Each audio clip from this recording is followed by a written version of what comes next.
कैसे के आई तिए धानी नहीं मिलल हमके छुट्टिया हो। कैसे के आई तिए धानी नहीं मिलल हमके छुट्टिया हो। ए धानी अगला बेरी घर हम आइब संगे होली मनाइब हो। ए धानी अगला बेरी घर हम आइब संगे होली मनाइब हो।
अमित यारो देखी घरे होई खेल लिहा होलिया हो।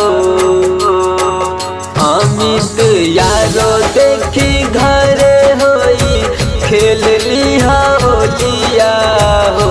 ए धानी एक बेरी दिक्कत कारा अगला बेरी घरे आइब हो। ए धानी एक बेरी दिक्कत कारा अगला बेरी घरे आइब हो।